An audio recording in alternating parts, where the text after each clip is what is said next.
All right, today we're tackling the big question in tech, right? But we're going to skip all the hype, all the fear. What I want to give you is a straight-up, no-nonsense breakdown of what's actually happening, and more importantly, a playbook for what you can do about it. So let's just cut right to the chase, right? Let's get to the question that is on every single engineer's mind. It's the one that pops up in stand-ups, in Slack channels, during those late-night coding sessions. Will AI take my job? And look, let's just be brutally honest about it. The answer? Yeah, pretty much. Let's not dance around this.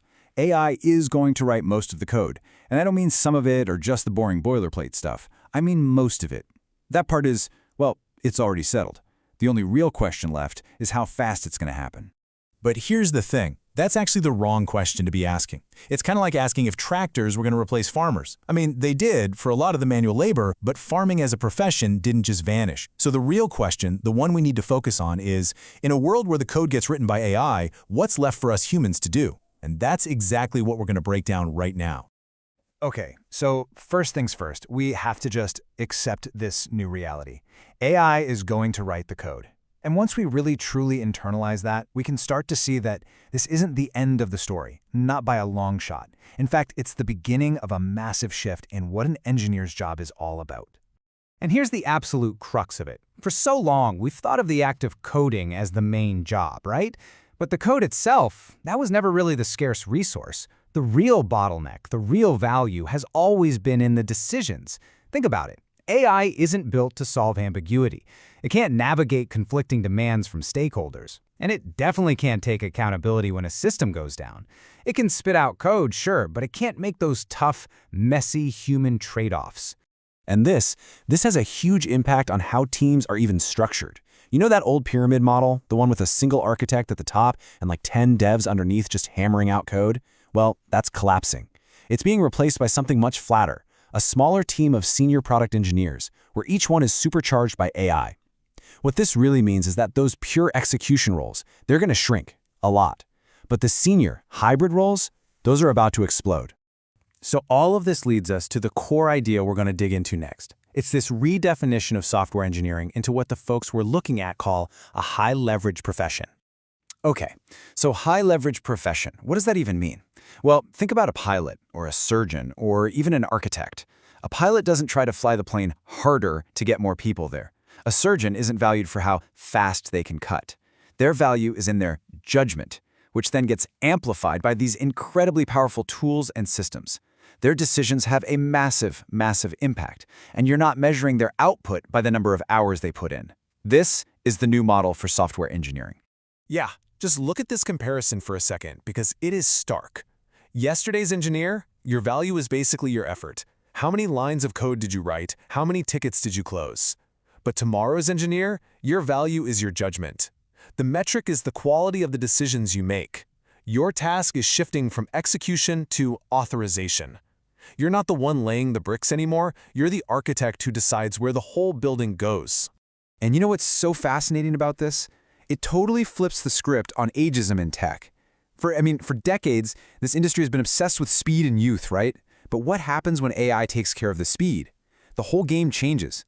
Suddenly things like judgment, pattern recognition, and what the source material calls failure memory, that gut feeling you have because you've seen this exact problem blow up before, those become absolutely priceless.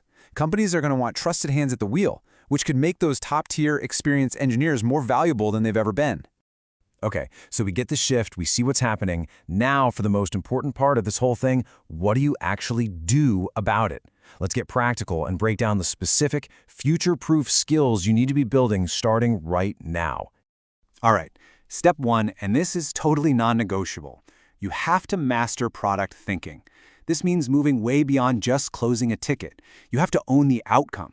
You need to be the one constantly asking, why? Why are we even building this? Who is this for? What actual problem are we solving? It means you stop just reading the title of a Jira ticket and you start digging into the PRDs, the design docs. You need to understand the business, not just the function you're writing. Next up, acing system design.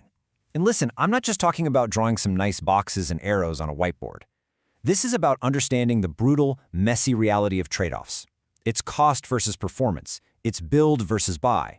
It's about making those really hard calls when you're facing constraints from every direction.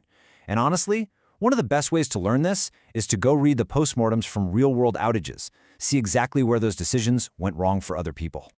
Number 3 is achieving real AI leverage.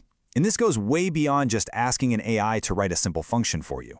We're talking about mastering advanced prompting, about chaining different tools together, and, maybe most importantly, developing that sharp critical eye to know when the AI is just flat out wrong. The best way to think about it? Treat AI like a junior engineer.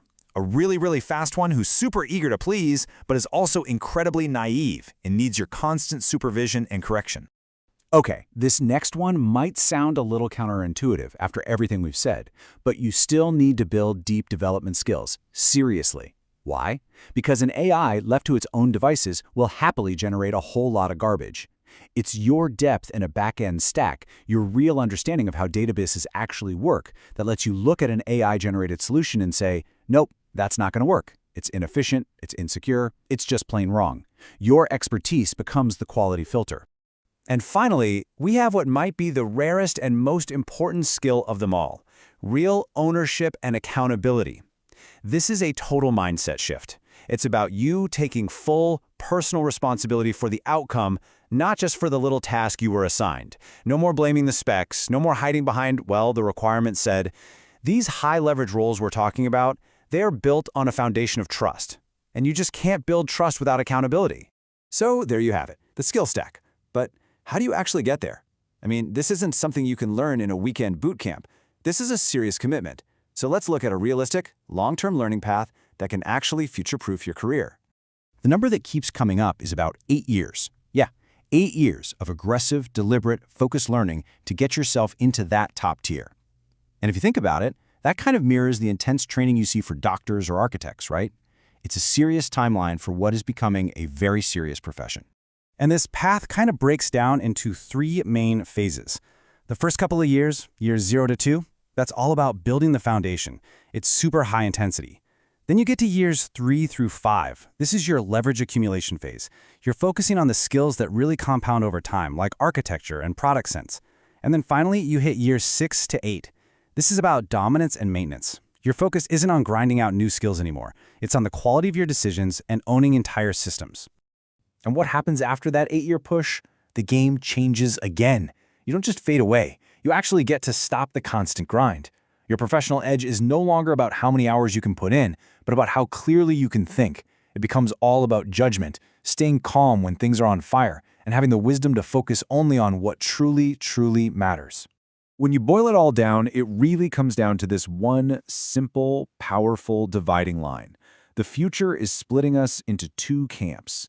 There are going to be the people who tell the AI what to do, and then there are going to be the people who do what the AI tells them. The path is clear. The skills are defined. The only real question left is the one you have to answer for yourself. Which one are you going to be?